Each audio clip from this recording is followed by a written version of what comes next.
Hello guys, welcome back to class with Tina Wilfred, and today we'll be talking about the Forex market structure. What is market structure? When you hear market structure, as you can clearly see on the screen, simply the behavior of price, how price moves, how it forms trend, how it creates opportunities, and shows who is in control, whether it is buyers or sellers, and it helps traders to anticipate the next move. Now, we need to understand that the Forex market is not random at all. It's not. It's in fact every move you see on the chart is a reflection of structure, liquidity, and timing. To master this game, you must understand how price truly behaves, how it builds structure, hunts liquidity, and reacts within specific sessions. Don't worry, we'll talk about the forex sessions, but for now, let's focus on the market structure itself. Okay, so we have three types of market structure. As you can see here, we have the first one, which is the uptrend. Okay, also known as the bullish market, where price forms higher highs and higher lows. Buyers dominate. Example, as you can see here, GBP JPY moving from 198 to 203 or 207. Now you notice that there is progression. That means price moving from the lower place to the higher place, price moving from the downside to the upside. Don't worry, I'm going to give you a chart example of everything I am talking about. Okay, so we also have the second one, which is the downtrend. In this one, price usually forms the lower highs and the lower lows, and in this, sellers dominate. Okay, sellers are usually in control. Example, we have gold breaking below 2,400 and retesting for a sell continuation. You now look for sells after pullbacks to supply zones or resistance zones. I'm still going to show you exactly what it looks like on the chart. Then we have the third one, which is the ranging market or the consolidating market. Price moves sideways. There's no particular direction. Price literally moves sideways in this type of market structure. Okay, so it just moves between support and resistance. So smart traders will always wait because liquidity is being built for the next move. The breakout direction usually defines the new trend. Okay, there's something I would have wanted to add, but just not to confuse you, let's leave that. So for the tip, you always start your analysis from the higher time frame, okay, down to the lower time frame. This implies maybe starting from the daily time frame, you zoom into the 4 hour and the 1 hour time frame, and of course into the 15 to 5 minutes time frame. And this helps you to understand the dominant structure before refining your entry. Okay, so there's another type of market structure that most people don't talk about. This is the major types. These are the three major types. But there is this type of market structure that most people don't talk about. You don't see it. And in that market structure, it is, I don't know what to explain it as, but I always assume it to be a useless type of market structure. Do you understand? If you get yourself stuck in that particular type of market structure, I promise you will just be in back-to-back losses. And this particular market structure type is the choppy market. I did not add it here because in most cases you see just the three major types. But this choppy market structure is another one that you always experience on the chart. Over time, you will notice that this particular type of market structure, you don't see price moving from support to resistance. You just see price making choppy moves, just as the name implies.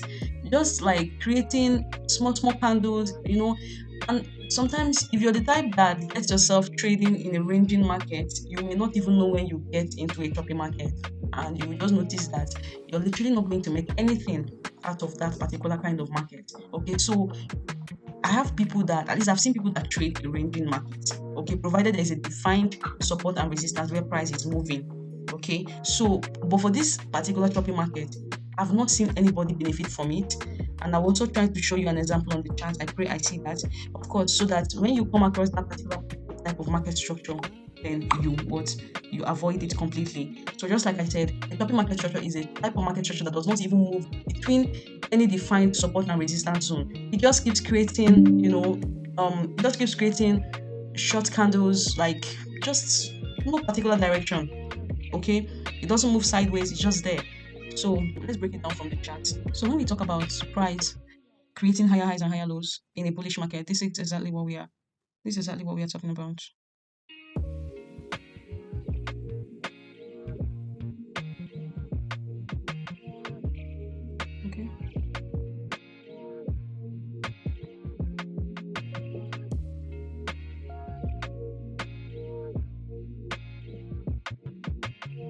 So you can see the progression. I'm sure you can see the progression of this particular market. Okay. So now this is exactly what we mean, or what I mean when I tell you that price is moving from what, when I say that price is moving from higher highs and higher lows. What I mean by price creating higher highs and higher lows. This is exactly what I mean when I say that price is creating higher highs and higher lows. Okay, so you see it, price higher high, higher lows, higher high, higher lows, higher high, higher lows. So when you see price doing this is exactly what a bullish market looks like. So you see what price is doing here on the charts. You can easily tell that this market is in a bullish trend, and I'll still use this tool to show you what I mean. Yeah. So you see price create higher highs, higher lows. Okay. Creates higher highs, higher lows. Alright. Higher highs, higher lows. So you can see what I'm doing. Alright. So this is what it looks like. Okay. So if you still see now, there was a little bit of, maybe we should call this a choppy market as well. Now this is what I mean by a choppy market. Remember that I talked about choppy markets. Okay. So this is exactly what I mean when I tell you that price is choppy. You will notice this level of consolidation. You can't call it consolidation because it's not moving. It's actually not moving between any specific support and resistance. So this is it. Here, the whole of this place. This is a choppy market, and if you find yourself stuck in this kind of market, then you will just most likely take lots of losses. And some people see it as consolidation. Why I don't consider it a consolidation or ranging market is because it's not moving within any specific support and resistance. Okay, so you notice that the trend continued after a breakout. See, there is a breakout here now. Okay, so the moment there was a breakout, that was only when price continued its move. See, it broke out this place, and then of course price continued its bullish movement. Now let me still show you something I need to see here. Okay. Oh no. Let me show you another kind of choppiness. So you see that from here too, we also have another level of choppy market. This is another level of choppy market. And price was not moving between any support and resistance. If you find yourself trading in this kind of market, you will most likely take losses. So avoid it at all costs. You notice that the trend literally continued after that market finished after it finished ranging. It broke out from there. See that it broke out from here. This is where it broke out from. So because I want to continue the trend, that's why I'm drawing from there. So you see, it continued. You're seeing how it's moving now. Okay. So the same thing happened here. And this is where we are currently at in the market. Okay. I'm trying to sell down to the demand zone. Okay. So that's why you see that we've not had any recent higher highs created. Okay. The moment price finds its way back to the demand zone, then of course we'll see another higher highs.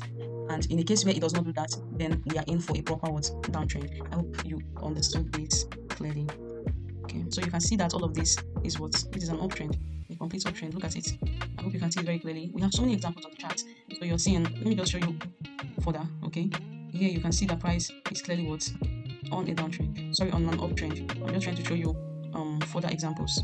Okay, so this is what market structure looks like. You've seen price move from one distance to another. Okay, this is where we had the break. Okay, so yeah,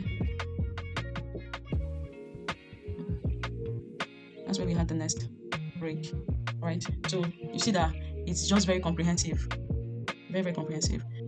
Let's go ahead and talk about a downtrend. Okay, so when you see a downtrend, it's just literally more about price creating lower highs and lower lows. For example, okay, so let me show you a chart example of what I mean. So you see what price is doing, you just literally blend. So when you see something like this, the market creating structure like this, you just know that it's a proper downtrend. Okay, so just like we have here, you can see, pay attention, you see, this is exactly what we mean. Price creating lower highs and lower lows. You're seeing it. So you see the price does not move in one direction. It literally keeps moving from one direction to another. So you see, now when we go to the rest of the charts, you'll be able to see so many examples on this. You'll be able to see so many examples on this particular so you see that downward movement here. So most times when you see price doing something like this particular pair is a pair that seems to buy a lot. So that's why you see more of an uptrend. Pairs behave differently. There are pairs you see they do more of selling. They are usually more on a downtrend. They do better on a downtrend. So you see this downward movement here too can be considered as a downtrend. And when we talk about a consolidating market, I'm trying to see if I can find a consolidating market around here. But this pair buys a lot. It really buys a lot. see. First of all, let me show you what a consolidating market looks like. Now, a consolidating market, this is what a consolidating market looks like. It just moves. Remember that a support is down and resistance is what? Up. Okay. And remember the general rule of the market, you buy low and then you sell high. So when you see price doing something like this on the charts, just moving from down to up, that is from support to what? Resistance. Then it goes again back to support, then to resistance. Okay, back to support. Okay. Oh, I stopped that. Right? To support, to resistance, support, resistance, support, resistance. This is actually what we call what? A ranging market. You don't understood? Okay? This is what we call a ranging market actually. Sorry. This is what we call a ranging market. And when I talked about the choppy market, let me just quickly show you the example too. You just see price doing something like this. Okay? It's not even creating anything, just doing like this. All those small movements. Just like no particular direction, just doing some kind of funny stuff on the chart. So it's just very easy for you to know that, oh, this is not a market you should even interact with. Right. So this is what we mean by price literally ranging and having no particular direction. Alright.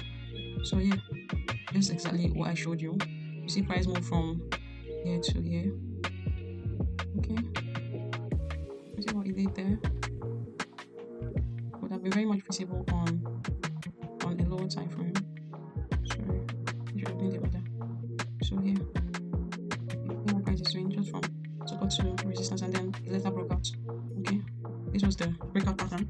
So yeah, that's exactly what it means for price to what? Consolidate. So everything you see around this zone is consolidation, and price not having any reasonable direction, say, until you see a breakout. You don't have any business with this type of market. But like I said, there are some people that actually find their way around that. Remember, this is a higher time frame. If you go over to the 1 hour time frame, you'll see that there are actually opportunities for you to tap into this particular move. Okay, however, I don't trade a ranging market. I don't trade any consolidating market. Neither do I trade a choppy market. So the only business I have with the market is when there's a breakout, and then from there we begin to see a real trend, whether it is downtrend or what? Uptrend. So the very next topic I want us to talk about alongside the Forex market structure is the Forex sections, okay, which is equally known as the engine rooms of the market. Now we have three types of section in the Forex market. We have the London section, we have the Asian section, and we have the New York section. Now the London sections, as you can clearly see here, usually starts from 7 a.m. to 4 p.m. GMT. It's usually the most volatile and liquid session. Major market movers open during this time. It is also very perfect for day traders. Now the daily pairs usually also trained well in this market session. The next one we have is the New York session, which usually starts from 12 p.m. to 9 p.m. GMT. Usually overlaps with the London session from 12 p.m. to 4 p.m., creating massive volatility. Now USD pairs become dominant in this session, and you get to see news events like the NFP, CPI, FOMC usually happening this period. After the overlap, that is the time the London and the New York clashes, you notice that the market usually slows down after that period, and then after some time the New York session closes. Then the next session is now the Asian session. Please note that it's usually best to focus your trading during the London and New York overlap, because that's where the 70% of high quality moves happen. Okay, now the Asian session usually starts from the 11 p.m. to 8 a.m. GMT. It's the slowest and least volatile, best for scalpers or traders who prefer low volatility. Pairs like JPY, okay, just like the JPY, they are usually most active during this particular market section. Markets often consolidate, setting liquidity for the next sessions. So you notice that particular session, the market will more like consolidate, and during the London session, the market tends to break out from that consolidation, which is also known as the manipulation. That consolidation that happens during the Asian session is known as accumulation. Okay, when we talk about the AMD pattern, then the London session is usually a breakout period, and also can be recognized as the manipulation period or the manipulation session. And during the New York session, there's usually a serious move. Okay, there's usually a serious move which you can identify equally as the distribution phase. Okay, I don't know if this was really understood. So yeah, that's like what it's about. So it's also very important to note that the market never sleeps.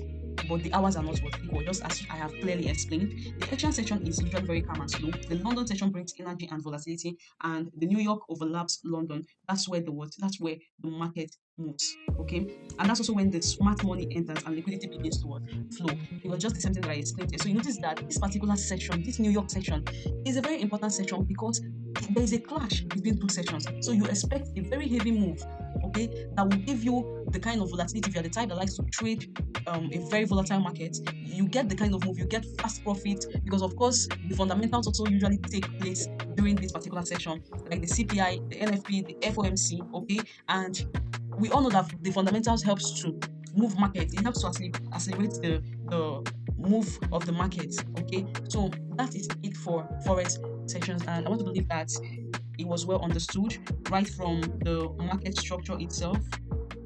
Right from the market structure itself down to this, I would have added a few things to this, but I feel like we can always talk about it. Now, the summary of this whole thing is, for the market structure, you need to be able to identify trends and reversals using the higher highs, higher lows, the lower highs, and the lower lows. So that's like the most important thing that you need to note for the market structure. Just be able to identify trends. Okay, just like I have shown you on the chart.